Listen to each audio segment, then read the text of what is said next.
नमस्कार मेरे प्यारे कृषि अभ्यर्थियों, मैं देवाराम सारण स्वागत करता हूं एक बार फिर से आपके अपने यूट्यूब चैनल सरोकार एग्री इंस्टीट्यूट पर।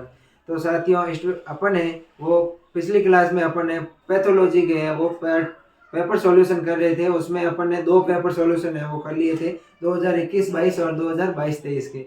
अपन ने दो पेपर सॉल्यूशन है पिछली क्लास में पार्ट 1 के अंदर है वो कर लिए थे।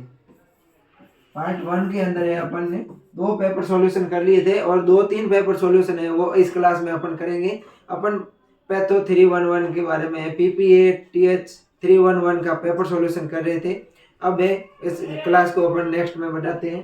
तो अपन ने कल दो पेपर सॉल्यूशन किए थे, आज अपन तीसरा पेपर को देखते हैं। और जो आज अपन पेपर सॉल्यूशन करेंगे ये पेपर 2020-21 का पेपर है। कौन सा पेपर है? 2020-21 का पेपर है। और इसमें पहला जो क्वेश्चन है अपना वो है कि पॉलिटिक डिजीज क्या होता है। क्वेश्चन क्या है?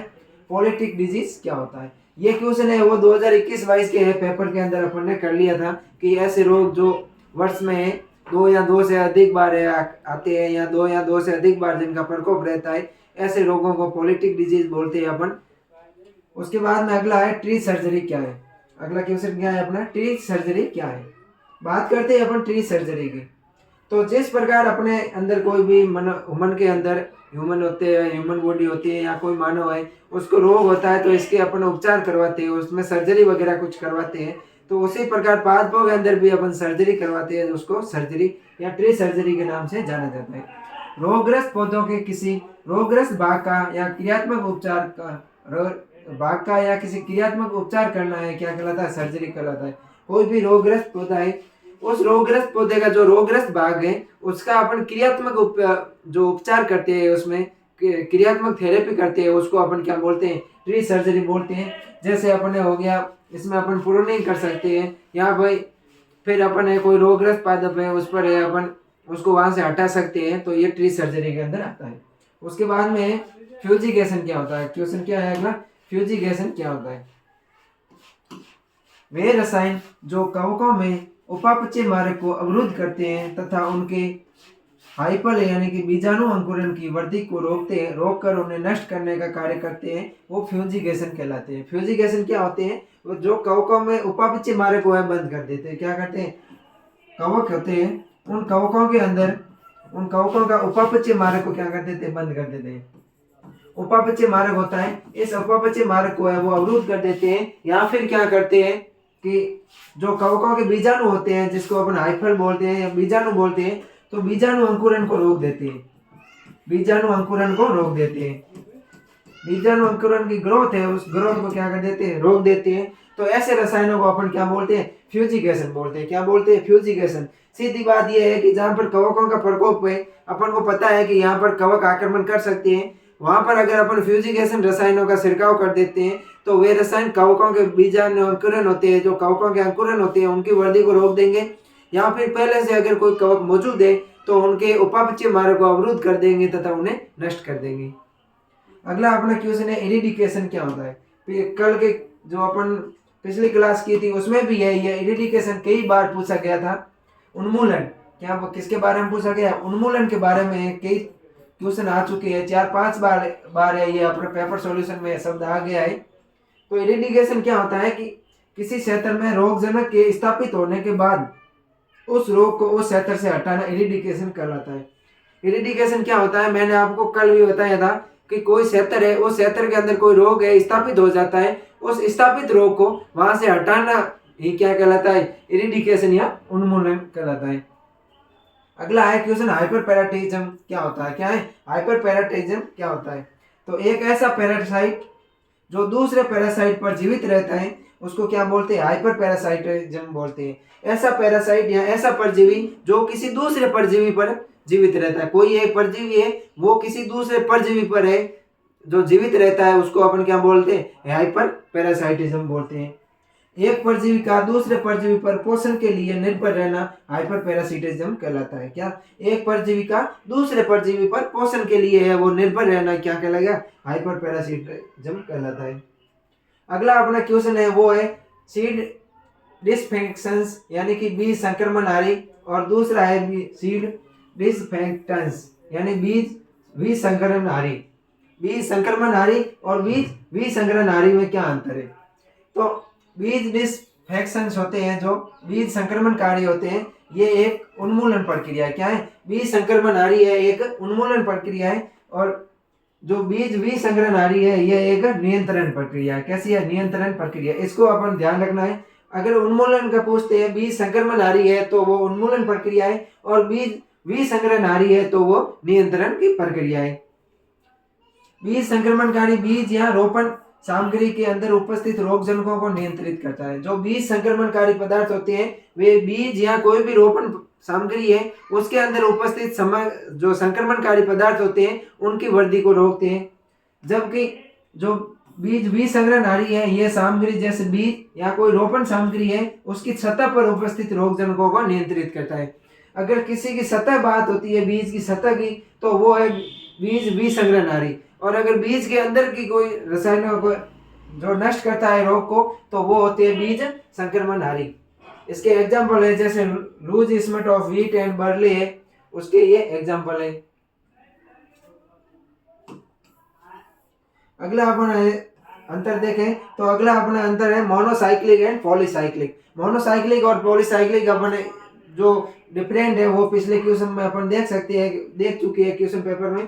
पिछले क्लास की आपको क्वेश्चन पेपर सॉल्यूशन की क्लास है वो नीचे डिस्क्रिप्शन में लिंक दी हुई है, वहां जाके पहले उसे भी ले लीजिए, फिर इसको भी एक क्लास को जरूर देखना है। दोनों क्लास है बहुत शानदार क्लास रहने वाली है, आपके पेपर को है जो नष्ट करने में बहुत शानदार भूमिका निभाएगी। अगला अपना क्वेश्चन है वो है कि राइट द शॉर्ट नोट्स। अपन को टिप्पणी करनी है प्लांट डिजीज फॉरकास्टिंग। जो पादप रोग पूर्वानुमान होता है उस पादप रोग पूर्वानुमान के बारे में अपन लिखना है, इसकी टिप्पणी करनी है। अब अपन देखते हैं कि पादप रोग फॉरकास्टिंग क्या होता है। ये एक प्रबंधन प्रणाली है, किसी भी रोग का प्रबंधन करने की एक बहुत अच्छी प्रणाली है प्लांट फॉरकास्टिंग, जिसका उपयोग पादप रोग की उग्रता या गंभीरता में परिवर्तन की भविष्यवाणी के लिए किया जाता है। कोई भी रोग है वो रोग है कितना उग्र हो सकता है या फिर वो रोग है किसी न फसलों के लिए गंभीर रूप ले सकता है, उसकी पहले से यह भविष्यवाणी है जो फोरकास्टिंग में की जाती है।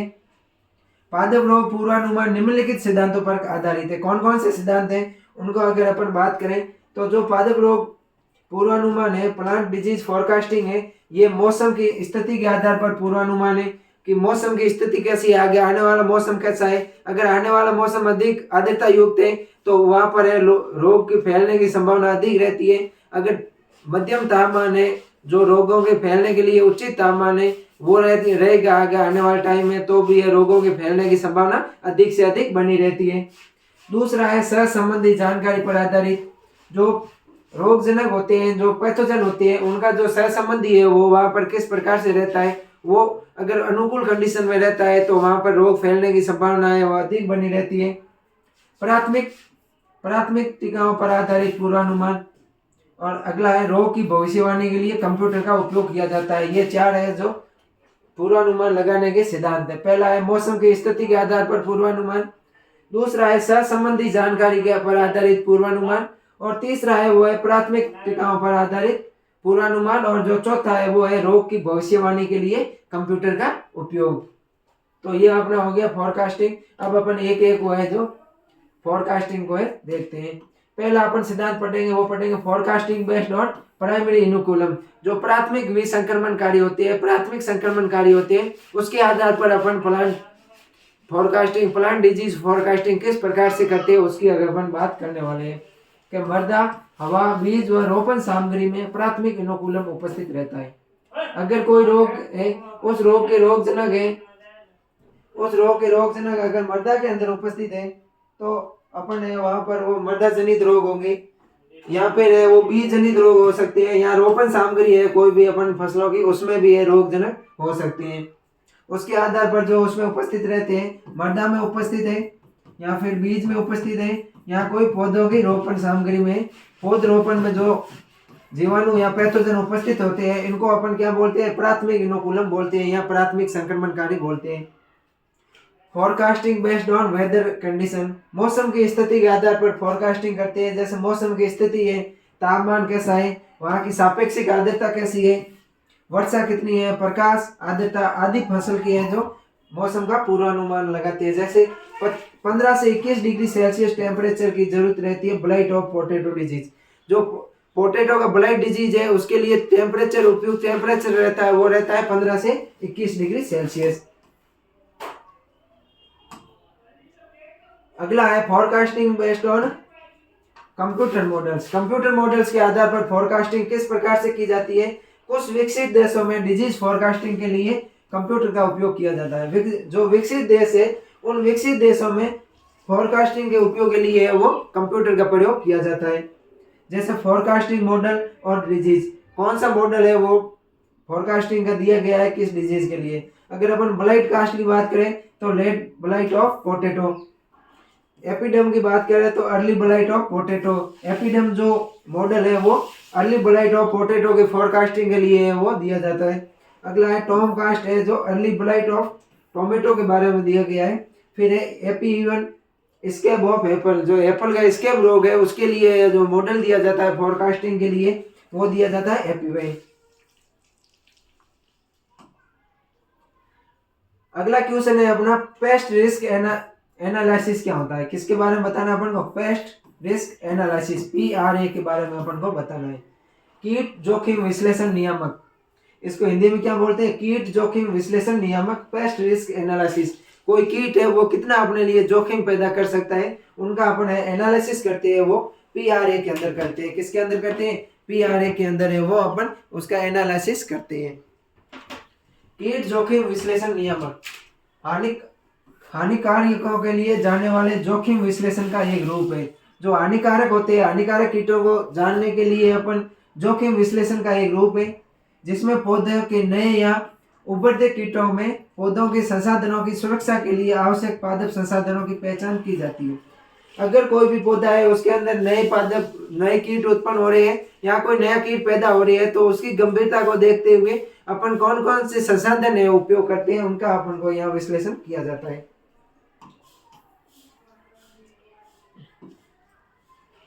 विशेष रूप से पेस्ट रिस्क एनालिसिस शब्द टर्मिनल जो ट्रेडिशनल प्लांट प्रोटेक्शन होते हैं, traditional international plant protection sentence content के द्वारा है जो प्रयोग किया गया है। किसके लिए? अगर अपन पेस्ट रिस्क एनालिसिस PAR की बात करें, पेस्ट रिस्क एनालिसिस शब्द की बात करें तो पेस्ट रिस्क एनालिसिस शब्द का प्रयोग है इंटरनेशनल प्लांट प्रोटेक्शन जो सेंटर है उसके द्वारा है जो किया गया है। पादप पेस्ट शब्द किसी भी प्रजाति जैसे जैव प्रकार के पौधे, पशु या रोगजनक कारक जो पौधों के उत्पादों के लिए हानिकारक होते हैं के लिए किया जाता है।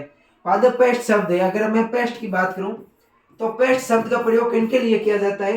पेस्ट शब्द का प्रयोग कोई भी प्रजाति जो पादप उत्पाद के लिए हानिकारक होती है, कोई भी जीव हो सकता है, कोई भी कीट हो सकता है, कोई भी जंतु हो सकता है, वो जीव जंतु या कीट पादप के उत्पाद होता है उसके लिए हानिकारक होता है, उसके लिए अपन किसका शब्द करते हैं? पेस्ट शब्द का प्रयोग करते हैं। तो ये ध्यान रखना, पेस्ट शब्द अपन किनके लिए प्रयोग करते हैं? तो कोई भी जाति हो सकती है, कोई पौधा हो सकता है, पशु हो सकता है या रोगजनक हो सकता है जो पौधों की उत्पादकता के लिए क्या होते हैं? हानिकारक होते हैं। Type of PRA। अब अपन देखते हैं PRA के प्रकार। जीवों के लिए जोखिम का विश्लेषण, रोगों के लिए जोखिम का विश्लेषण, वस्तुओं के लिए जोखिम का विश्लेषण और संसाधनों का प्राथमिकता देना। कौन कौन से संसाधन है अपन किसी भी पादप की उत्पादकता को हानि से होने से कम करने के लिए कौन कौन से अपन संसाधन प्रयोग कर सकते हैं। अगला अपना क्वेश्चन है पादप रोग निदान क्या है? पादप रोग निदानों की तकनीकों के बारे में विस्तार से लिखिए। डिजीज डायग्नोसिस या पादप रोग निदान, पादप रोगों की पहचान करना तथा उन्हें और ज्यादा फैलने से रोकना पादप रोग निदान कहलाता है। पादप रोग निदान क्या होता है? पादप रोगों की पहचान करना तथा उन पादप रोगों को और अधिक फैलने से रोकना क्या कहलाता है? प्लांट डायग्नोसिस या पादप रोग निदान कहलाता है। किसी भी रोग के लिए रोग के फैलने के दो कारक हो सकते हैं। कोई भी रोग है उस रोग के फैलने के कितने कारक हो सकते हैं? उस रोग के फैलने के दो कारक हो सकते हैं। एक तो हो सकता है बायोटिक और दूसरा हो सकता है एबायोटिक। बायोटिक होते हैं वो जैविक पदार्थ होते हैं और एबायोटिक होते हैं जो अजैविक कारक होते हैं। रोग है दो प्रकार से फैल सकता है, जैविक कारक से फैल सकता है, बायोटिक फैक्टर से फैल सकता है या फिर है जो अजैविक कारक से फैल सकता है, एबायोटिक फैक्टर से फैल सकता है। जैविक कारक बायोटिक फैक्टर और दूसरा है एबायोटिक फैक्टर या अजैविक कारक। अगर अपन जैविक कारकों की बात करें तो जैविक कारकों में ऐसे कारक होते हैं जो जीव होते हैं या पौधों में रोग पैदा करते हैं। जो जीव हुए और पौधों में रोग पैदा करते हैं, ये सूक्ष्म जीव हो सकती है, जीवाणु हो सकती है, कवक हो सकती है, जैसे कवक, जीवाणु, विषाणु, निमेटोड, प्रोटोजोआ, फाइटोप्लाज्मा, ये होते हैं वो बायोटिक फैक्टर होते हैं। उसके बाद में अपन बात करते हैं एबायोटिक फैक्टर की। एबायोटिक फैक्टर है जो ऐसे कारक जो भौतिक वस्तु अणु के द्वारा होते हैं तथा रोगों का कारण बनते हैं। ऐसे कारक जो भौतिक वस्तु है या कोई भौतिक अणु है और जो रोग का कारण बनते हैं वो क्या होते हैं, एबायोटिक फैक्टर कहलाते हैं। जैसे पोषक तत्व है, पोषक तत्वों की बात करूं तो मैं धान में खैरा रोग होता है, वो जिंक की कमी से होने वाला रोग है, तो वो एबायोटिक फैक्टर हो गया। जैसे प्रकाश है, प्रकाश की अनुपस्थिति में येलोविंग या पत्तियों का पीलापन रोग है, वो हो जाता है। हाइपरट्रोफी, जैसे कोशिका के आकार में वृद्धि क्या कहलाता है, हाइपरट्रोफी कहलाता है। और हाइपोप्लाज्म क्या कहलाता है, कोशिका की संख्या में वृद्धि। हाइपरट्रोफी का है, अगर हाइपरट्रोफी है तो कोशिका के आकार में वृद्धि है, और अगर हाइपोप्लाज्मिया है तो कोशिका की संख्या में वृद्धि है। अगला है अपना डिजीज साइकिल, रोग चक्र। पौधों के रोग विकास में सम्मिलित घटनाओं का क्रम जिसमें रोगजनक के विकास की विभिन्न अवस्थाओं तथा परपोषियों पर पड़ने वाले प्रभाव सम्मिलित हो रोग चक्र कहलाते हैं। रोग चक्र क्या होता है, कोई भी पौधे के अंदर रोग का विकास होता है, उस रोग के विकास के दौरान पैथोजन के कौन कौन से चरण है, पैथोजन की जो विभिन्न अवस्थाएं होती है उनका अध्ययन किया जाता है। उसके अलावा जो परपोषी पादप होते हैं, उस परपोषी पादप का पैथोजन द्वारा परपोषी पादप पर क्या प्रभाव पड़ता है उसका भी यह अध्ययन किया जाता है। यानी कि एक रोग का संपूर्ण अपन अध्ययन करते हैं। कोई भी पादप है, इस पादप के अंदर रोग हो गया है, उसके बाद में उस रोग को नियंत्रित करने के लिए जो एक डिजीज साइकिल होता है उसका अपन अध्ययन करते हैं, उसको क्या बोलते हैं, डिजीज साइकिल कहते हैं। अगला है अपना उपयुक्त उदाहरणों के साथ सामान्य उपयोग के आधार पर कवकनाशी का वर्णन दीजिए। Classification of fungicide on the basis of general usages. General usages के आधार पर अपन को किसका वर्गीकरण बताना है, फंजीसाइड का वर्गीकरण बताना है।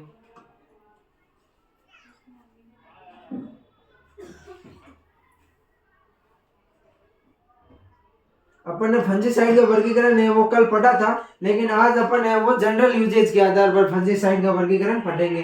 फंजीसाइड की बात करूं तो फंजीसाइड है ये लैटिन भाषा का शब्द है। कौन सी भाषा का शब्द है, लैटिन भाषा का शब्द है, ये मैंने आपको कल बताया था। लैटिन भाषा का शब्द है जिसमें फंजी का अर्थ होता है फंगस या कवक, और कोकस का अर्थ होता है टू किल यानी कि मारना। ऐसे रसायन जिनका उपयोग कवकों को मारने के लिए किया जाता है उनको अपन क्या बोलते हैं, फंजीसाइड बोलते हैं।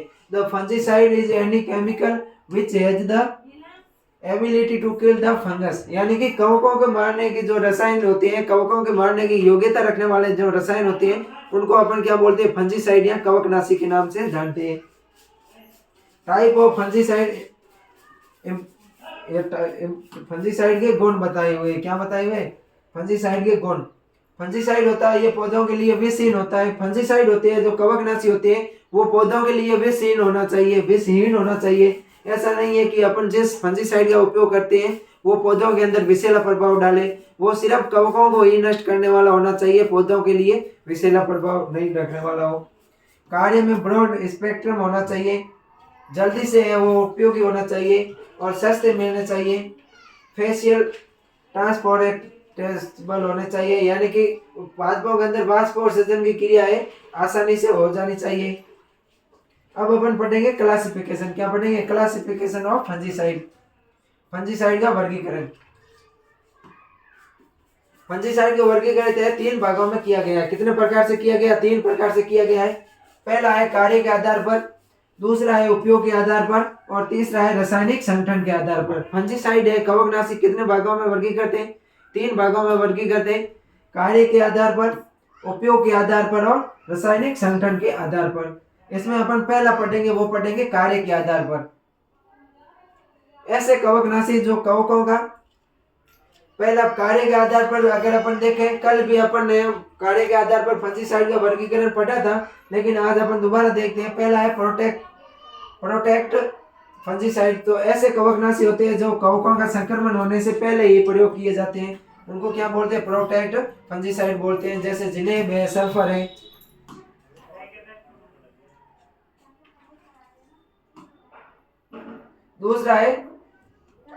दूसरे है वो है थेरेपीट, यानी कि कवकों के संक्रमण होने के बाद में वो प्रयोग किए जाते हैं। जैसे कार्बोक्सिन हो गया, कार्बोक्सिन है, ये कवकों के संक्रमण होने के बाद में प्रयोग किए जाते हैं। लेकिन जिनेब और सल्फर को है, जो सल्फर युक्त जितने भी कवकनाशी है उनको है संक्रमण होने से पहले प्रयोग में किया जाता है।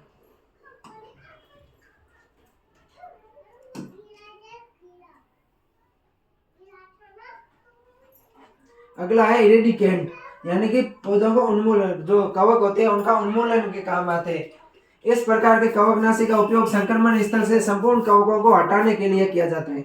जिस जगह पर संक्रमण है वो संक्रमण स्थल से संपूर्ण कवकों को हटाने के लिए अपन जिन कवकनाशियों का प्रयोग करते हैं उन कवकनाशियों को इरेडिकेंट बोलते हैं। क्या बोलते हैं? इरेडिकेंट बोलते हैं। जैसे लाइम सल्फर हो गया, इसका एग्जाम्पल। अब है उपयोग के आधार पर, जनरल यूजेज के आधार पर। अपने क्वेश्चन में है सिर्फ यही पूछा गया था कि उपयोग के आधार पर कवकनाशियों का वर्गीकरण लिखो, लेकिन अपन ने वो पूरा कवकनाशियों का वर्गीकरण है वो बता दिया था। इसमें पहला है सीड प्रोटेक्ट। उपयोग के आधार पर कवकनाशी में पहला कौन सा है? सीड प्रोटेक्ट, यानी कि ये है जो बीजों को है कवकों के संक्रमण से बचाते हैं, जिसमें कैप्टन और थायरम है। अगला है अपना सोइल फंगिसाइड, जो मृदा के अंदर कवक होते हैं उनको है नष्ट करने में काम आते हैं। जैसे वीटावैक्स पाउडर हो गया, बोरोडेक्स मिक्सर हो गया। उसके बाद में अगला है फ्रूट प्रोटेक्ट, यानी कि ये पौधों के अंदर जो फल लगते हैं उन फलों को कवकों से बचाते हैं, जो फ्रूट प्रोटेक्ट कहलाते हैं। मैंगोजेब हो गया, कार्बेंडाजिम हो गया। अब है अपना अगला वर्गीकरण रासायनिक संगठन के आधार पर। कौन सा है? रासायनिक संगठन के आधार पर, कि रासायनिक संगठन के आधार पर है वो फंजीसाइड कितने प्रकार के होते हैं। इसमें पहला फंजीसाइड है वो है कॉपर फंजीसाइड। कॉपर फंजीसाइड की अगर अपन बात करें तो इन फंजीसाइड के अंदर है वो कॉपर की मात्रा है वो अधिक होती है। कॉपर की मात्रा क्या होती है? अधिक होती है। इन फंजीसाइड में कॉपर है वो अधिक पाया जाता है, जैसे बोरेक्स मिक्सर हो गया।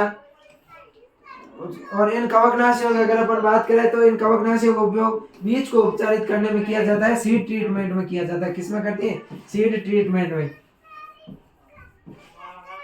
अगर अपन बात करें कॉपर फंजीसाइड की बात करें तो इसका उपयोग है वो सीड ट्रीटमेंट में अपन करते हैं।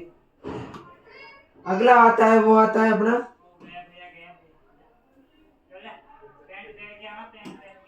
कॉपर ऑक्सीक्लोराइड वाले फंजीसाइड का उपयोग जो फाइटोप्थेरा इन्फेक्शन होता है को नियंत्रण में किया जाता है। फाइटोप्थेरा इन्फेक्शन के लिए कॉपर ऑक्सीडाइड क्लोराइड, जो कॉपर ऑक्सीडाइड क्लोराइड वाले फंजीसाइड होते हैं इनका उपयोग है वो किया जाता है। अगला है अपना सल्फर फंजीसाइड। सल्फर कवकनाशियों का उपयोग पाउडरी मिल्ड्यू को कंट्रोल करने के लिए किया जाता है। सल्फर फंजीसाइड का उपयोग किसके नियंत्रण करने के लिए किया जाता है? पाउडरी मिल्ड्यू रोग होता है, उस पाउडरी मिल्ड्यू रोग को नियंत्रण करने के लिए सल्फर फंजीसाइड का है वो उपयोग किया जाता है। ऑर्गेनिक सल्फर फंजीसाइड, जिन्हें मैंकोजेब, थायरम, मैंकोजेब ये होते हैं वो ऑर्गेनिक सल्फर फंजीसाइड होते हैं। उसके बाद में है मर्करी फंजीसाइड। मर्करी फंजीसाइड होता है, इसमें Hg होते हैं। कौन सा रसायन होता है? Hg है वो होता है, तत्व होता है यहाँ पर अपन जिसको पारा बोलते हैं मर्करी फंजीसाइड के अंदर। इस प्रकार के कवकनाशी में कोई अधिक विषैले होते हैं, कवकनाशी है वो अधिक विषैले होते हैं, अधिक नुकसानदायक होते हैं, इसलिए इनका उपयोग है वो एग्रीकल्चर में कम किया जाता है। जो मर्क्यूरी फंजीसाइड होते हैं, ये फंजीसाइड है वो अधिक विषैले होने के कारण इनका उपयोग है वो कृषि के क्षेत्र में कम किया जाता है। एग्रीकल्चर के क्षेत्र में मर्क्यूरी फंजीसाइड का उपयोग है वो कम किया जाता है। इसके अपन एग्जाम्पल की बात करें तो एगालोट, एग्रोसिन जीसी, ये है मुख्य रूप से इसके एग्जाम्पल है। अगला है अपना नाइट्रोजन फंजीसाइड। कौन सा है? नाइट्रोजन फंजीसाइड में कैप्टन है इसका एग्जाम्पल है, और इनका उपयोग सीड ट्रीटमेंट में करते हैं। किसमें करते हैं? जो नाइट्रोजन फंजीसाइड है इनका भी उपयोग है वो अपन सीड ट्रीटमेंट में करते हैं। फिर है बेंजीन फंजीसाइड, बेंजीन फंजीसाइड का उपयोग है वो है डेक्सोन। क्या है? डेक्सोन है इसका एग्जाम्पल। इनके एग्जाम्पल है, आप अच्छी तरह से याद कर लेना प्रत्येक फंजीसाइड की। नाइट्रोजन फंजीसाइड का एग्जाम्पल क्या है? बेंजीन फंजीसाइड का एग्जाम्पल क्या है? तो नाइट्रोजन का है कैप्टन, बेंजीन का है डेक्सोन। इनको अपन याद करना। और बेंजीन फंजीसाइड होता है, इसका उपयोग अपन सीड एंड सोइल ट्रीटमेंट के लिए करते हैं। किसमें करते हैं? सीड एंड सोइल ट्रीटमेंट के लिए अपन बेंजीन फंजीसाइड का उपयोग करते हैं। अगला अपना क्वेश्चन है कि रासायनिक प्रकृति के आधार पर कवकनाशियों का वर्गीकरण कीजिए। अपन ने ये अभी पढ़ा ही था रासायनिक प्रकृति के आधार पर। यहाँ फिर अपन ने 2020-21 का पेपर है, उसमें ये क्वेश्चन रिपीट हो चुका है। अगला है चना और कपास की फसलों के लिए समन्वित रोग प्रबंधन के मापा की व्याख्या कीजिए। कपास का है अपन ने कल पढ़ लिया था, आज अपन पढ़ेंगे वो पढ़ेंगे चना का। चना के बारे में जो आईडीएम मॉड्यूल्स है उसकी है अपन आज बात करने वाले हैं। अगर अपन बात करें चने के आईडीएम मॉड्यूल्स की, तो चने का वैज्ञानिक नाम है वो है साइसर एरिटिनम। क्या है? साइसर एरिटिनम है। इसका कुल है वो लेग्यूमिनेसी है। तो चने के अंदर मुख्य रूप से रोग लगते हैं वो है कॉलर रोट। पहला रोग कौन सा है? कॉलर रोट है। और जो कॉलर रोट होता है वो रोग होता है स्क्लेरोटियम ल्यूसेरी से जो होता है। दूसरा रोग है फ्यूजेरियम विल्ट। फ्यूजेरियम विल्ट है वो फ्यूजेरियम ऑक्सीस्पोरम के द्वारा होता है। किसके द्वारा होता है? फ्यूजेरियम ऑक्सीस्पोरम के द्वारा होता है। अगला है पाउडरी मिल्ड्यू। पाउडरी मिल्ड्यू है ओडियोप्सिस टेरिया फ्यूजेरिया के द्वारा है जो ये रोग होता है। अगला है एस्पोसाइटा। एस्पोसाइटा ब्लाइट है, ये एस्पोसाइटा बेसिलस के द्वारा है ये रोग होता है। इसमें अपन अगर अपन आईडीएम मॉड्यूल्स की बात करें तो इसमें पहला आएगा वो आएगा कल्चर पैरेट्रिक्स। क्या आएगा? कल्चर पैरेट्रिक्स आएगा, जिसमें अपन क्रॉप रोटेशन अपना सकते हैं। 3 से 4 वर्ष का है, अपन फसल चक्र अपना सकते हैं। इंटरा क्रॉपिंग कर सकते हैं अपन, यानी कि फसल के साथ में दूसरी, चने के साथ में अपन पंक्तियों के अंदर दूसरी फसलों को भी है वो उगा सकते हैं, जैसे गेहूं, जो सरसों के साथ में है अपन इंट्रा क्रॉपिंग कर सकते हैं। रोग प्रतिरोधी किस्मों का प्रयोग करेंगे, जैसे चना की पुष्पा 226 किस्में, ये रोग प्रतिरोधी किस्में। अपन सीड सॉइल ट्रीटमेंट करेंगे, मृदा उपचार करेंगे, फसल अवशेषों को नष्ट करके जला देंगे, डीप समर प्लोविंग करेंगे, ग्रीष्मकालीन गहरी जुताई करेंगे।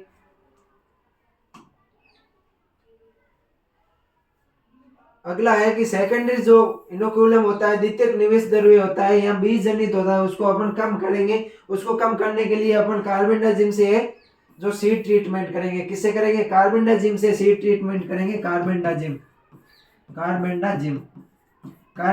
से अपन वो सीड ट्रीटमेंट करेंगे। वो कितना करेंगे? 1 ग्राम प्रति किलोग्राम। 1 ग्राम कार्बेंडाजिम को है प्रति 1 किलोग्राम बीज के लिए अपन सीड ट्रीटमेंट का काम करेंगे। अगला है अपन प्रमाणित बीजों का प्रयोग करेंगे, उसके ऊपर स्प्रे करेंगे 1000 लीटर पानी के साथ में 2 किलो मैंकोजेब और कार्बेंडाजिम का प्रयोग करेंगे। किसका प्रयोग करेंगे? Mancozeb plus carbendazim. कार्बेंडाजिम का अपन है प्रयोग करेंगे, ये 2 किलो लेंगे। कितना लेंगे? 2 किलो लेंगे। और कितने में लेंगे? 1000 लीटर पानी में लेंगे। कितने में? 1000 लीटर पानी के अंदर अपन प्रयोग करेंगे।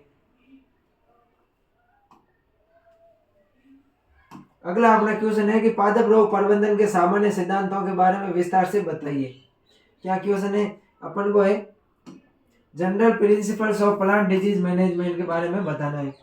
Principles of plant disease management, इसमें पहला आएगा अवॉइडेंस, परिहार, जिसमें अपन रोगों को आने से पहले ही ये रोक देंगे। ये भी अपन ने पिछली क्लास में आईडीएम के सिद्धांत पढ़े थे, उसमें पढ़ा।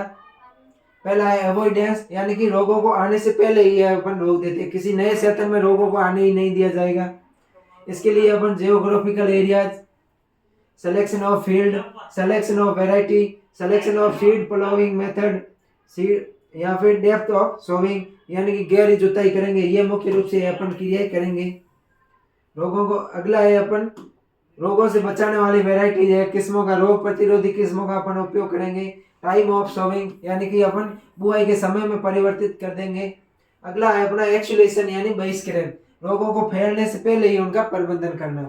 एक्सुलेशन या बहिष्करण क्या होता है? कि रोगों को फैलने से पहले रोगों का प्रबंधन करना। इसके लिए अपन सीड ट्रीटमेंट उपयोग करेंगे।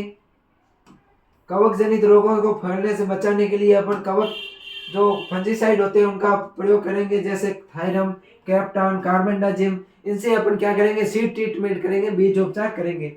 अगला है इन्फेक्शन यानी निरीक्षण करना। रोगों को खेत में रोज से अपन ध्यान से देखेंगे।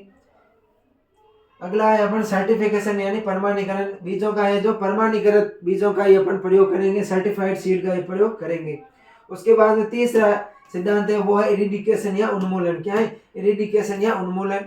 खेत में रोग आने के बाद में उसे पूरी तरह नष्ट करना क्या कहलाता है, इरिडिकेशन या उन्मूलन कहलाता है। इसमें अपन क्रॉप रोटेशन अपनाएंगे, फसल चक्र अपनाएंगे। फसल चक्र क्या होता है कि जब एक खेत में रोग हो जाता है तो अगले वर्ष वो रोग फसल में दोबारा लगता है। इस प्रकार रोगों को रोकने के लिए क्रॉप रोटेशन अपनाया जाता है, जिसमें एक ही खेत में अलग अलग फसलें लगाते हैं। जैसे मूंगफली के बाद में गेहूं की फसल को लगा देते हैं। अगर मान लो इस बार मूंगफली की फसल में कोई रोग हुआ है और अगर अपन दूसरी बार भी मूंगफली को उगाएंगे तो 100% इसके अंदर रोग फैलने की संभावना रहती है। लेकिन अगर अपन फसल चक्र अपनाएंगे, मूंगफली के बाद में गेहूं की फसल को अपन उगा देंगे तो उसमें गेहूं के अंदर रोग नहीं होगा। उसके बाद में अगला है फील्ड सैनिटाइज। क्या करना, फील्ड सैनिटाइजेशन करेंगे। रोगों के फैलाव को रोकने के लिए खेत के आसपास के खरपतवार तथा फसल अवशेषों को नष्ट कर देंगे। फील्ड सैनिटाइजेशन में क्या करेंगे कि रोगों के फैलाव को रोकने के लिए खेत के आसपास खरपतवार और जो फसल अवशेष है उनको अपन नष्ट कर देंगे। अगला है समर डीप फ्लोइंग यानी कि ग्रीष्मकालीन गहरी जुताई करके भी अपन खरपतवारों को और जो पैथोजन है, प्लांट पैथोजन को नष्ट कर सकते हैं। उसके बाद में अगला है अपन बायो कंट्रोल एजेंट का प्रयोग करेंगे। जैसे ट्राइकोडर्मा है, बायो कंट्रोल एजेंट का प्रयोग कर सकते हैं। ट्राइकोडर्मा का उपयोग फसलों में रोगों को कम करने के लिए किया जाता है। ट्राइकोडर्मा का प्रयोग किसमें करते हैं, फसलों में रोगों को कम करने के लिए प्रयोग करते हैं। अगला है प्रोटेक्शन या सुरक्षा। सुरक्षा का मतलब है कि केमिकल का उपयोग करके पौधों की सतह तथा रोगजनक के बीच में अवरोध उत्पन्न करना। ऐसे अपन केमिकल का प्रयोग करेंगे जिससे जो रोगजनक और पौधे है उनका बीच में अवरोध उत्पन्न हो जाएगा। रोगजनक है वो पौधे की सतह तक नहीं पहुंच पाएगा। केमिकल ट्रीटमेंट या रासायनिक उपचार। कवक जनित रोगों से फसलों को बचाने के लिए अपन फंजीसाइड का इस्तेमाल करेंगे। जैसे मूंगफली के अंदर टिक्का रोग है उनके में अंदर अपन फंजीसाइड का प्रयोग करेंगे। ये कवकनाशी कवकों के बीजाणु को मारने में है वो सक्षम होते हैं। अगला है अपना रेजिस्टेंस वैरायटी यानी कि अपन रेजिस्टेंस वैरायटी का प्रयोग करेंगे। रोग प्रतिरोधी किस्मों का अपन प्रयोग करेंगे। संकर किस्मों का चयन करेंगे। आनुवंशिक इंजीनियरिंग तथा उत्तक संवर्धन के द्वारा प्रतिरोधी किस्मों का विकास करेंगे। अपन जेनेटिक्स बायोटेक्नोलॉजी या जेनेटिक्स जो इंजीनियरिंग है, जो जेनेटिक्स इंजीनियरिंग का प्रयोग करेंगे या टिश्यू कल्चर का उपयोग करके, उत्तक संवर्धन का उपयोग करके रोग प्रतिरोधी किस्मों का अपन विकास करेंगे और उन रोग प्रतिरोधी किस्मों को अपन उगाएंगे तो अपना रोग है वो नियंत्रित रहेगा। ये प्रतिरोधी किस्में विशेष रोगों की सहनशील होती है, रोगों को सहन करने की क्षमता आती है। अगला है अपना थेरेपी ट्रीटमेंट। संक्रमण के बाद में रोगों का प्रबंधन को चिकित्सक कहा जाता है। अगर कोई भी रोग है, कोई भी पादप है उसके अंदर है जो रोग का संक्रमण हो गया है तो संक्रमण के बाद में अगर उसके अंदर अपन जो भी प्रबंधन करते हैं उस प्रबंधन को अपन थेरेपी या उपचार के नाम से जानते हैं। इसमें अपन हीट ट्रीटमेंट का प्रयोग करेंगे। इसमें बीजों को गर्म पानी या हवा से उपचारित किया जाता है ताकि उसमें उपस्थित बीजाणु तथा रोग कारक नष्ट हो जाते हैं। प्रूनिंग करेंगे, रोगग्रस्त शाखाओं को काट देंगे। या फिर अपन सर्जरी करेंगे, रोगग्रस्त भाग के टुकड़ों को जो है कवकनाशी द्वारा अपन क्या करेंगे, नष्ट कर देंगे सर्जरी के द्वारा। तो अपना एक पेपर है वो सॉल्व हो गया है। अब अपन दूसरा पेपर देखेंगे 2023-24 का पेपर, इसको अपन सॉल्व करने की कोशिश करेंगे।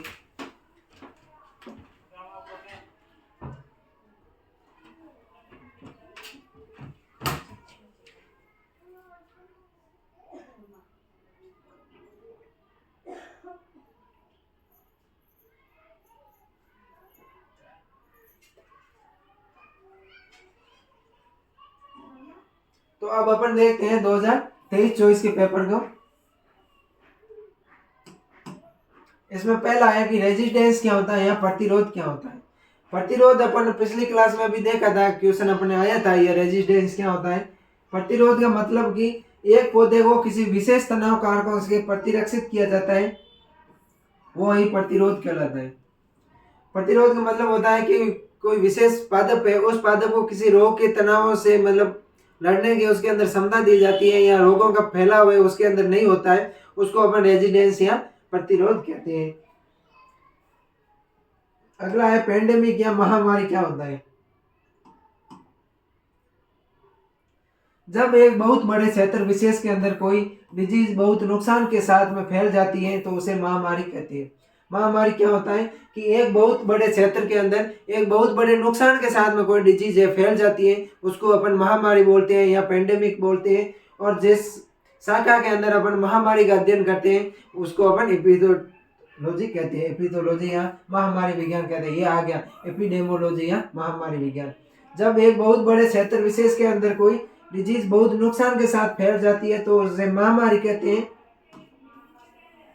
और महामारी तथा इसके कारकों का अध्ययन जिस शाखा के अंदर अपन करते हैं, या महामारी और इसके कारकों का अध्ययन करना ही क्या कहलाता है, एपिडेमोलॉजी कहलाता है। अगला है एंटीबायोटिक।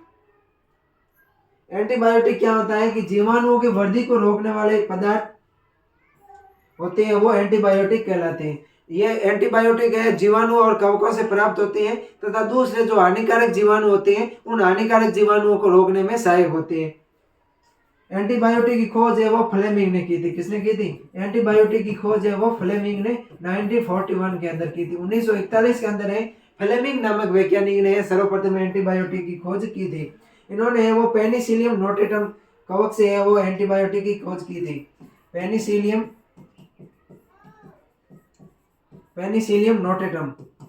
नोटेटम नामक कवक है, इससे है वो पेनिसिलिन की खोज की थी। किसकी खोज की थी?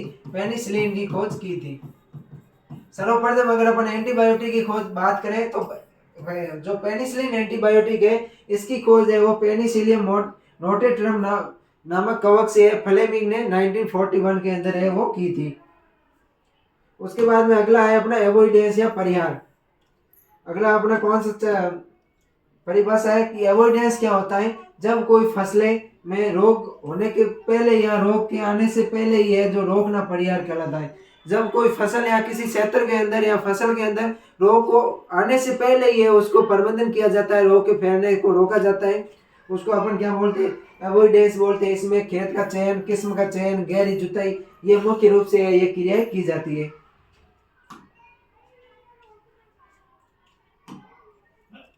अगला है कि कल्चरल कंट्रोल और बायोलॉजिकल कंट्रोल में क्या अंतर है। कल्चरल कंट्रोल में सस्य क्रियाएं अपनाकर रोगों का नियंत्रण किया जाता है। कौन सी क्रियाएं अपनाएंगे अपन? सस्य क्रियाएं अपनाएंगे। और अगर बायोलॉजिकल कंट्रोल की बात करें तो इसमें सूक्ष्म जीवों का उपयोग रोग कारकों के या रोग के फैलने के में किया जाता है। किसका प्रयोग करेंगे? सूक्ष्म जीवों का उपयोग रोगों के नियंत्रण के लिए किया जाता है। इसमें मुख्य रूप से क्रियाएं करते हैं वो फसल चक्र करते हैं, क्रॉप रोटेशन करते हैं, मिश्रित फसलें उगाते हैं, जमीन को है वो पड़त रखकर या खाली रखकर है इसमें जमीन को खाली रखा जाता है, गहरी जुताई की जाती है, प्रतिरोधी किस्मों को अपन चयन करेंगे। ये मुख्य रूप से क्रियाएं है वो सस्य क्रियाओं के अंदर आती है।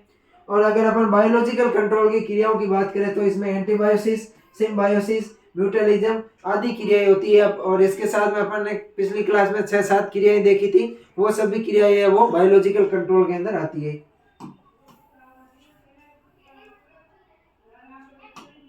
अगला अपना क्वेश्चन है कि मोनोसाइक्लिक डिजीज और पॉलीसाइक्लिक डिजीज क्या होता है। ये अंतर भी अपन ने कई बार पढ़ चुके हैं, लेकिन एक बार फिर इसको देख लेते हैं कि मोनोसाइक्लिक डिजीज और पॉलीसाइक्लिक डिजीज के बीच में क्या डिफरेंट है, क्या अंतर है। मोनोसाइक्लिक में केवल प्राथमिक इनोकुलम शामिल होता है और पॉलीसाइक्लिक में प्राथमिक और द्वितीयक इनोकुलम दोनों है वो शामिल होते हैं। मोनोसाइक्लिक में क्या होते हैं?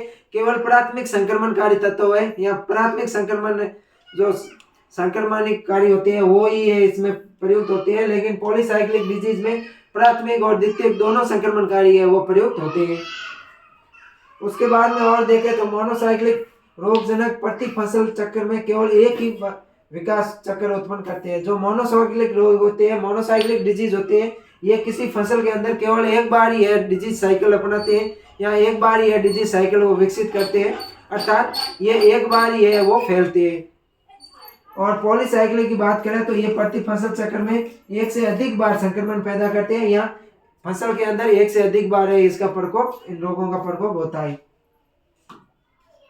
अगला है कि एक अच्छे कवकनाशी की विशेषता बताइए, क्या करना है।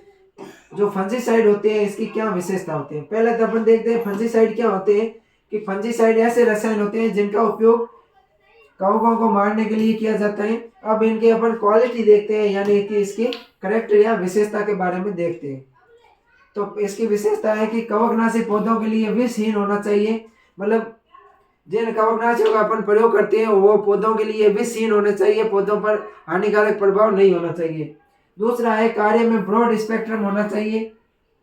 तीसरा है कि जल्दी से उपयोगी होने वाले चाहिए, कवकनाशी सस्ते होने चाहिए। ये मुख्य रूप से इनके गुण है। अगला क्वेश्चन है कि पौधों में प्रतिरोधक क्षमता और प्रतिरोधकता के स्रोतों के बारे में लिखना है। Plant resistance and source of resistance के बारे में अपन को बताना है। प्लांट रेजिस्टेंस क्या होती है, पादप प्रतिरोध क्षमता क्या होती है, और सोर्स ऑफ रेजिस्टेंस यानी कि प्रतिरोधकता के क्या स्रोत हैं उनके बारे में अपन को बताना है। होस्ट प्लांट रेजिस्टेंस एक विकसित देशों में डिजीज कंट्रोल की महत्वपूर्ण विधि है। जो विकसित देश होती है उनके अंदर डिजीज कंट्रोल की सबसे महत्वपूर्ण विधि अपनाई जाती है, वो होस्ट प्लांट रेजिस्टेंस है, वो अपनाई जाती है। पौधों में रोगजनक के प्रति लड़ने की जन्मजात क्षमता उत्पन्न करना होस्ट प्लांट रेजिस्टेंस कहलाती है। रेजिस्टेंस क्या होती है कि पौधों के अंदर रोगों के प्रति या रोगजनकों के प्रति लड़ने की जो क्षमता उत्पन्न की जाती है, उनसे फाइट करने की जो क्षमता उत्पन्न की जाती है, उसको अपन क्या बोलते हैं, रेजिस्टेंस बोलते हैं।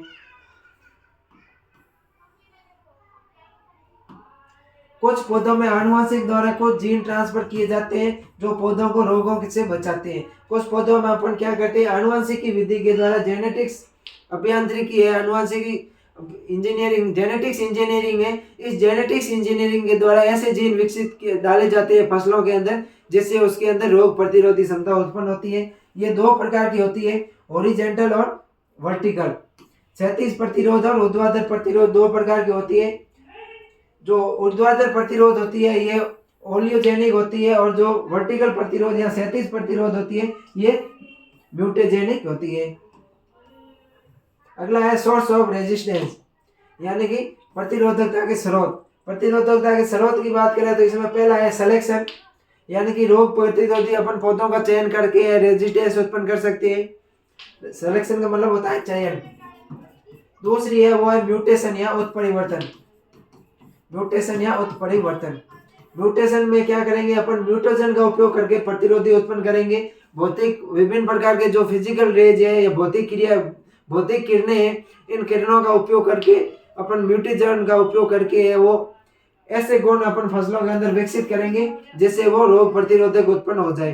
म्यूटेशन की बात करूं तो म्यूटेशन क्या होता है कि पौधों के अंदर होने वाले ऐसे गुण जो जन्मजात हो जाते हैं, ये अचानक रूप से उत्पन्न होते गुण है और फिर ये जन्मजात हो जाते हैं, यानी कि आनुवंशिकी हो जाते हैं।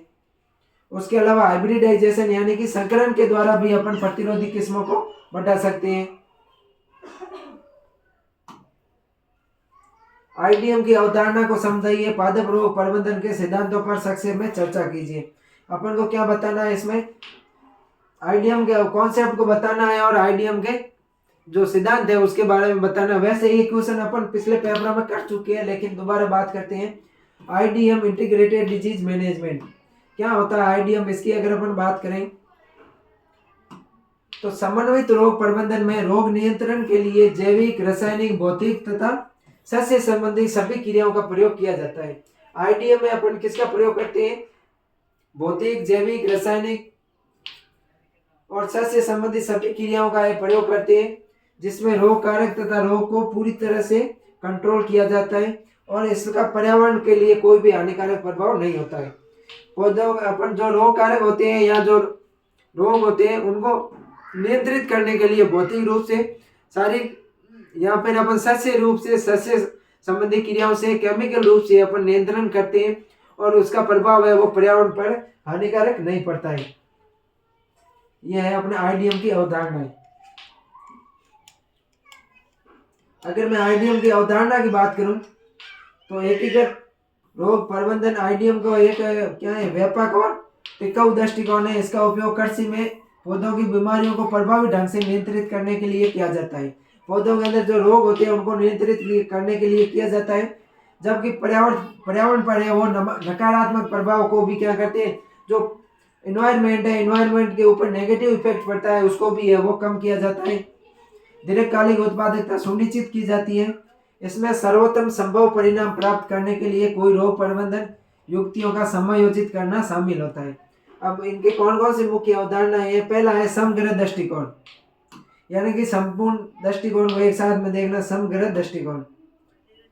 आईडीएम एक समग्र दृष्टिकोण अपनाता है जो फसलों, मिट्टी, जलवायु, कीटों, लाभकारी जीवों और सांस्कृतिक प्रथाओं सहित संपूर्ण कृषि पारिस्थितिकी तंत्र पर विचार करता है। यह है जो संपूर्ण कृषि पारिस्थितिकी तंत्र है, इस पर है वो समग्र रूप से है वो देखता है या विचार करता है। यह केवल लक्षणों पर ध्यान केंद्रित करने के बजाय बीमारियों को अंतर्निहित कारणों को संबोधित करता है। दूसरा है रोग प्रबंधन रणनीति।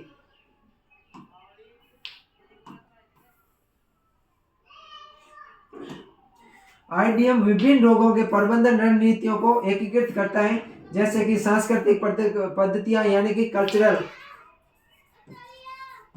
मेथड्स, प्रतिरोधी फसलें किस्में, रेजिस्टेंस वैरायटीज, जैविक नियंत्रण, बायोलॉजिकल कंट्रोल, रासायनिक नियंत्रण और निगरानी प्रणाली, ताकि रोगों को नियंत्रित करने में एक सक्रियात्मक प्रभाव पैदा कर सके। अगली है टिकाऊ प्रथाएं। आईडीएम टिकाऊ कृषि प्रथाओं पर जोर देता है जो रासायनिक कीटनाशकों पर निर्भरता को क्या करते हैं, कम करते हैं और पर्यावरण के अनुकूल के लिए रोग प्रबंधन रणनीतियों का बढ़ावा देते हैं। अगली अवधारणा है वो है फसल विविधीकरण। क्या है कॉन्सेप्ट अगला? फसल विविधीकरण। फसल विविधीकरण आईडीएम का एक मूलभूत पहलू है। आईडीएम फसल विविधीकरण है, ये आईडीएम का एक मूलभूत पहलू है, क्योंकि यह बड़े पैमाने पर रोग प्रकोप के जोखिम को कम करने में मदद करता है और कृषि प्रणाली को लचीलापन बनाता है। फसल विविधीकरण का मतलब है कि एक फसल के बाद में दूसरी फसल को उगाना, अलग अलग फसलों को उगाना। आर्थिक व्यवहार्यता। आईडीएम का उद्देश्य किसानों के लिए फसल की पैदावार और लाभप्रदता को बनाए रखते हुए उसमें सुधार करते हुए लागत को कम करने के लिए रोग प्रबंधन रणनीतियों को अनुकूलित करता है। आईडीएम के अंतर्गत क्या करते हैं कि जो रोग प्रबंधन की नीतियां हैं उसकी लागत को कम करने के लिए किसान की लागत को कम करने और उत्पादकता को बढ़ाने पर अधिक से अधिक जोर दिया जाता है। अगला है अनुकूलनशीलता। आईडीएम रोग प्रबंधन दृष्टिकोण में अनुकूलनशीलता को प्रोत्साहित करता है, क्योंकि विभिन्न फसलों, क्षेत्रों और पर्यावरणीय परिस्थितियों के लिए अनुकूलित समाधान की आवश्यकता हो सकती है।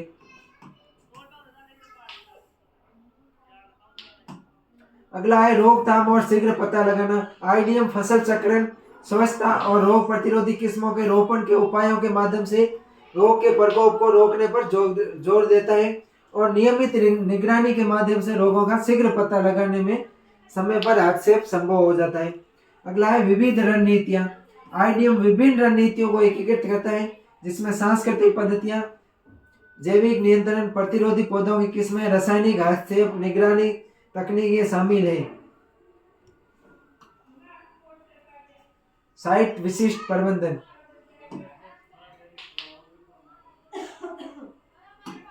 आईडीएम स्थानीय परिस्थितियों और जलवायु, मिट्टी, फसल प्रणाली पर विचार करता है। रोग प्रबंधन योजनाओं प्रत्येक स्थान की विशिष्टता आवश्यकताओं के अनुरूप बनाई जाती है। अगला है हितकारक सहयोग। आईडीएम में अक्सर शोधकर्ताओं, विस्तार सेवाओं, किसानों और अन्य हितधारकों के बीच में सहयोग सम्मिलित है। अब अपन देखते हैं एकीकृत रोग प्रबंधन के कौन कौन से सिद्धांत है। आईडीएम के सिद्धांत।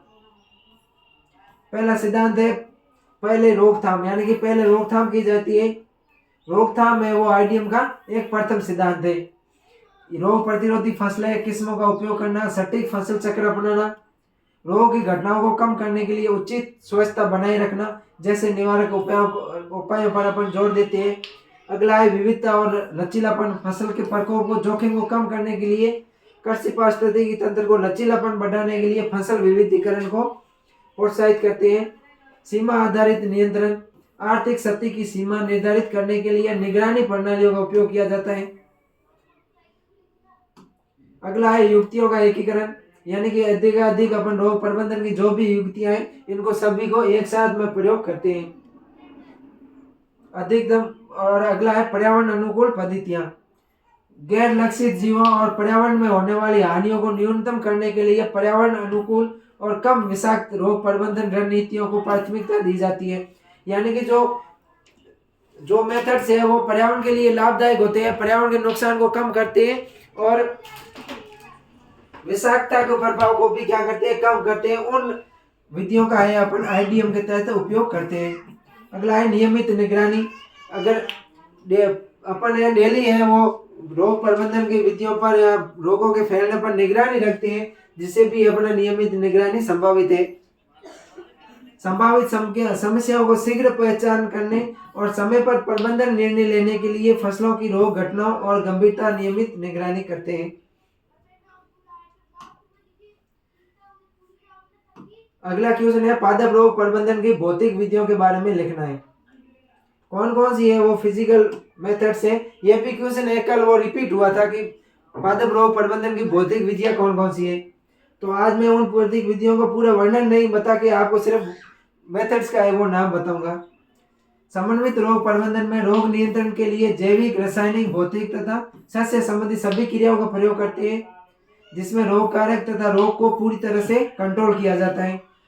पर्यावरण को कोई हानि भी नहीं होती है, आईडीएम कहलाता है। यह तो हो गई आईडीएम की परिभाषा। आईडीएम क्या होते हैं। आईडीएम के अंदर अपन रोग प्रबंधन के लिए सभी विधियों का प्रयोग करते हैं, जिससे वो पर्यावरण को भी नुकसान कम से कम होता है और रोग का आसानी से कंट्रोल हो जाता है। अब अपन फिजिकल मेथड्स की बात करें तो इसमें पहला है हॉट वाटर ट्रीटमेंट। कौन सी है, हॉट वाटर ट्रीटमेंट। ये अपन ने कल पढ़ ली है। इसमें आप देख लेना, ग्रीन ईयर कोकल को जो गेहूं का रोग होता है उसके लिए 55 डिग्री सेल्सियस तापमान पर अपन 10 मिनट के लिए रखते हैं। अगला है हॉट एयर में।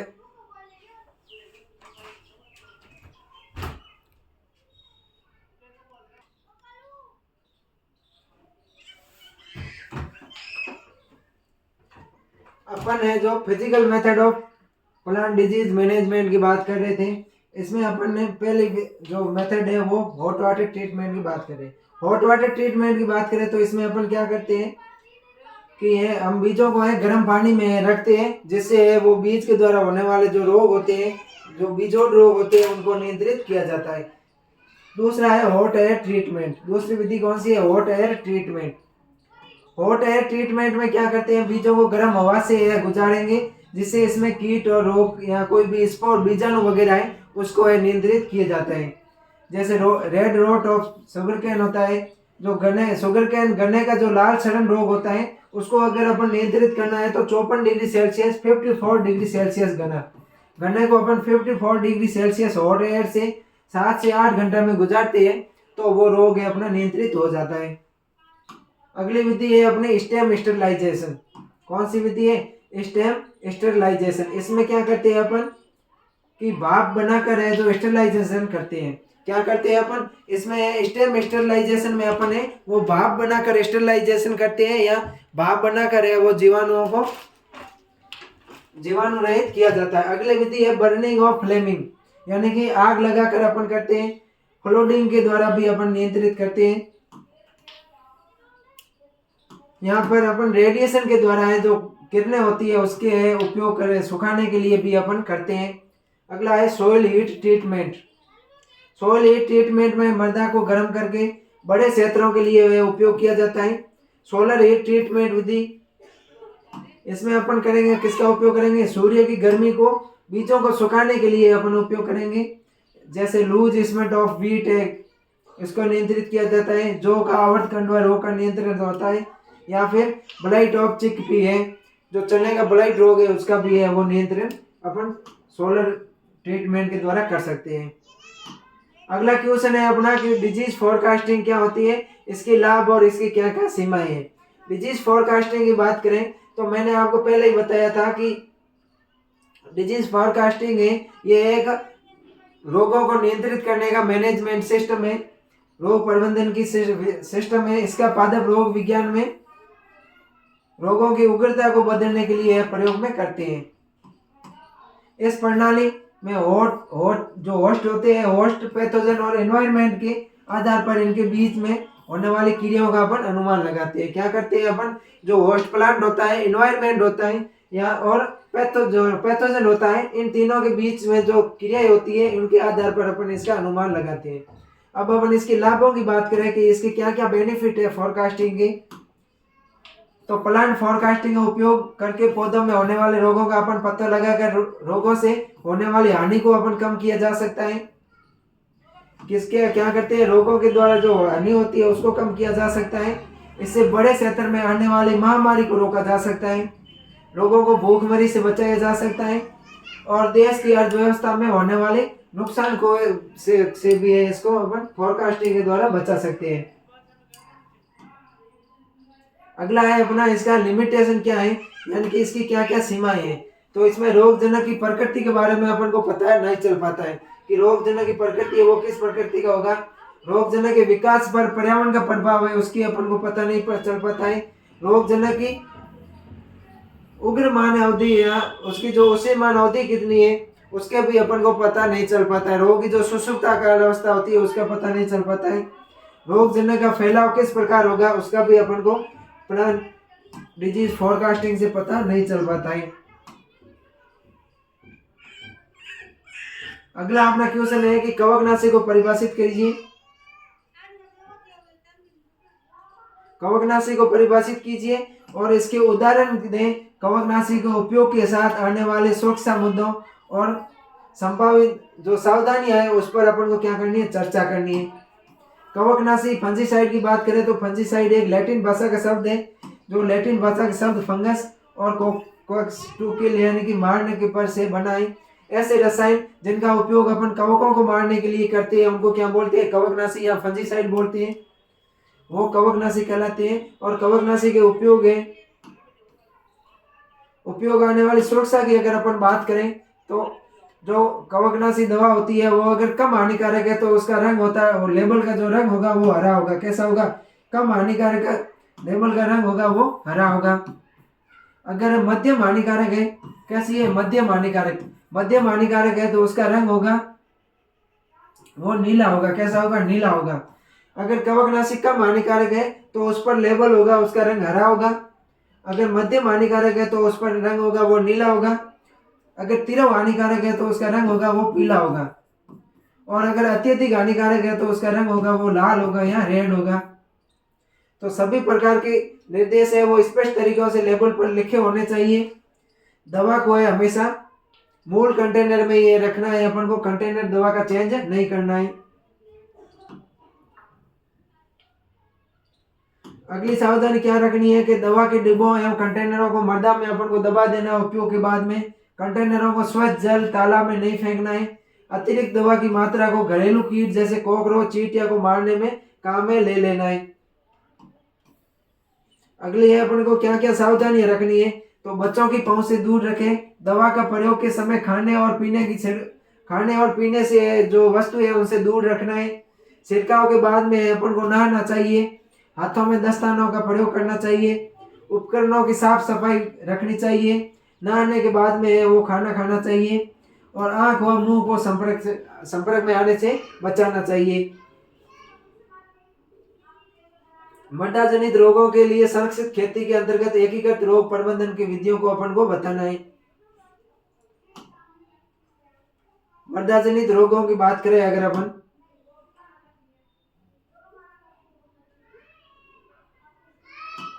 मृदा जनित रोग से होने वाले रोगों को मृदा जनित रोग के रूप में जाना जाता है। जो रोग मृदा से होते हैं, किससे होते हैं, मृदा के द्वारा जो रोग होते हैं उन रोगों को अपन क्या बोलते हैं, मृदा जनित रोग बोलते हैं। सामान्यतः ये फफूंद जो रोगजनक होते हैं उसमें राइजोक्टोनिया प्रजाति या फ्यूजेरियम फाइटोप्टेरा प्रजाति या पाइथियम प्रजाति के जो कवक होते हैं, स्क्लेरोसियन प्रजाति के कवक होते हैं, उसके द्वारा ये रोग मृदा जनित रोग उत्पन्न किए जाते हैं। मृदा जनित बीजाणु और निमेटोड रोगजनकों में जेथोमोनास प्रजाति, सूडोमोनास प्रजाति और जड़ गांठ निमेटोड होते हैं। ये मृदा जनित रोग उत्पन्न करती है। मृदा जनित रोगों की गतिविधियों को प्रभावित करने वाले कारकों की बात करूं तो इसमें अजैविक कारकों में सॉइल टेम्परेचर, उसके अंदर प्रतिशत जैविक मात्रा, फसल नमूना, मृदा पीएच, मृदा संरचना, मेजबान पौधे का पीएच, ये इनको प्रभावित करता है। और कृषि उपकरण, ये मुख्य रूप से है मृदा की जो मृदा जनित रोग होते हैं उनको प्रभावित करते हैं। जैविक कारकों की बात करें तो जैविक कारकों में इनोकुलम स्रोत है वो उत्तरजीविता और प्रसार मार्ग, इनोकुलम घनत्व और रोग की गंभीरता के बीच में संबंध को बताता है। संक्रमण की प्रक्रिया के बारे में आनुवंशिक परिवर्तनशील, ये जो होते हैं जैविक कारक है मृदा के जनित रोगों की गतिविधियों को प्रभावित करने वाले। इसमें अपन अब पढ़ेंगे मृदा जनित रोगों का एकीकृत रोग प्रबंधन। आईडीएम की बात करें तो एकीकृत रोग प्रबंधन है कर सकते हैं निर्णय आधारित प्रक्रियाओं को सम्मिलित करना, उपयोग करना के आधार पर होता है। इसके निम्नलिखित करते हैं, इसमें एकाधिकार रोगाणुओं का एक साथ में प्रबंधन करते हैं, रोगाणुओं के प्रभाव की नियमित निगरानी करते हैं और साथ ही उसके प्राकृतिक शत्रु और विरोधी की भी अपन निगरानी करते हैं। अनेक आवेदन करते समय आर्थिक या उपचार सीमा का उपयोग करते हैं। अनेक दमनकारी युक्तियों को एकीकृत में प्रयोग करते हैं। प्रतिरोधी किस्मों का चयन करेंगे, फसल चक्र, संक्रमित पौधों को हटाकर नष्ट कर देते हैं, अवशेषों को यांत्रिक रूप से हटाते हैं। ओके, वैकल्पिक जो मेजबान होते हैं जैसे खरपतवार हो गया, स्वयंसेवक पौधे हो गए, इनको अपन नष्ट कर देते हैं। मशीनों की आवाजाही को भी है वो सीमित कर देते हैं, जुताई की विधियों को अपनाते हैं, बाढ़ अपनाते हैं, भूस्खलन, इन सभी ये है जो अपने कल्चरल मेथड है रोगों को नियंत्रित करने की, मृदा जनित रोगों के नियंत्रण की आईडीएम विधि। उसके बाद में अपनी अगली विधि आती है भौतिक विधि। भौतिक विधि में मिट्टी के सोलीकरण करते हैं, यानी कि अपन क्या करते हैं सोलराइजेशन करते हैं, जो जीवाणुओं की या जो रोग पैथोजन होते हैं उसको निष्क्रिय कर देते हैं। अनेक मिट्टी जनित रोग जनक है जैसे पीथियम हो गया, राइजोटोनिया हो गया, इनको नष्ट करते हैं। गर्म जल से उपचार करेंगे। वही विधियां है जो अपन आईडीएम की विधियां पढ़ते हैं, वही विधियां इनमें लिखनी है। अगला क्वेश्चन है गेहूं और सरसों की आईडीएम को बताना है। इसमें अगर अपन गेहूं के आईडीएम मॉड्यूल की बात करें तो अपन कल ही है गेहूं का आईडीएम मॉड्यूल पढ़ चुके हैं। एक बार मैं आपको रोग और इनके रोग जनक बता देता हूँ। काली रोली रोग है ये पक्सिनिया गर्मिनिस टेल्टिसाई के द्वारा होता है। भूरी रोली रोग का रोग जनक है पक्सिनिया रिकॉर्डिटा टेल्टिसाई। पीली रोली रोग है इसका रोग जनक है वो है पक्सिनिया स्ट्राइफॉर्मिस। कर्नाल बंड रोग का जो कोजल ऑर्गेनिज्म है वो है न्यूवेसिया इंडिका। ईथर कोकल रोग का रोग जनक है वो है एग्यूना टेल्टिसाई। लूज स्मट रोग होता है वो एल्बुगो कैंडिडा के द्वारा होता है। मोलिया रोग होता है हेटेरोडेरा एविनी के द्वारा। और पाउडरी मिल्ड्यू रोग होता है वो होता है एरिसाइफी गर्मिनिस टेल्टिसाई के द्वारा ही होता है। उसके बाद में अगर अपन इसके आईडीएम मॉड्यूल की बात करें तो अपन आईडीएम मॉड्यूल है वो पिछली क्लास में कर चुके हैं। अब अपन पढ़ते हैं आईडीएम मॉड्यूल ऑफ मस्टर्ड या जो मस्टर्ड है इसके अपन आईडीएम मॉड्यूल पढ़ते हैं। सरसों के आईडीएम मॉड्यूल की बात करते हैं। सरसों के आईडीएम मॉड्यूल की बात करें उससे पहले सरसों के रोग देखें तो इसमें सफेद फली रोग है ये एल्बुआ कैंडिडा से होता है। डाउन मिल्ड्यू है ये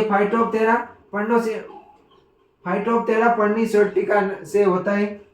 कल्ब कट रोग है ये प्लाज्मोडियम बेर्सिका के द्वारा होता है। और ब्लैक स्पॉट रोग है ये अल्टरनेरिया बेर्सिका के द्वारा होता है। आईडीएम मॉड्यूल की मैं बात करूं, मृदा जनित रोगों के नियंत्रण जो मृदा जनित निवेश द्रव्य को है अपन इसमें कम कर देंगे। इसके लिए अपन सीड बोर्न इनोकुलम है इनका नष्ट करेंगे। द्वितीयक नियंत्रण द्रव्य को हटा देंगे। रोग प्रतिरोधक किस्मों को विकसित करेंगे। तो ये अपने हैं आज अपन ने जो पैथो है PPATH 311 इसका है पेपर सॉल्यूशन किया है। तो इसमें अपन ने दो क्लास है पार्ट 1 और पार्ट 2 फर्स्ट और सेकंड दोनों में अपन ने 4 साल के पेपर सॉल्यूशन किए हैं। मुझे आशा है कि इसमें से अपने अधिक से अधिक क्वेश्चन है वो मिलेंगे और मैंने जो आपको पढ़ाया ये भी आपको समझ में आ गया होगा। कोई भी चीज़ आपको अगर समझ में नहीं आई है तो आप कमेंट करके जो जरूर बताएं। तो प्रत्येक सब्जेक्ट के आपको यहाँ पर सरोकार एग्री इंस्टीट्यूट के यूट्यूब चैनल पर है वो पेपर सॉल्यूशन करवाया जाएगा। तो अपने दोस्तों के पास में अधिक से अधिक है इसको शेयर कीजिए ताकि उनको भी अधिक से अधिक फायदा मिल सके। और चैनल को है वो सब्सक्राइब जरूर कीजिए। मिलते हैं नेक्स्ट क्लास में, तब तक के लिए थैंक यू।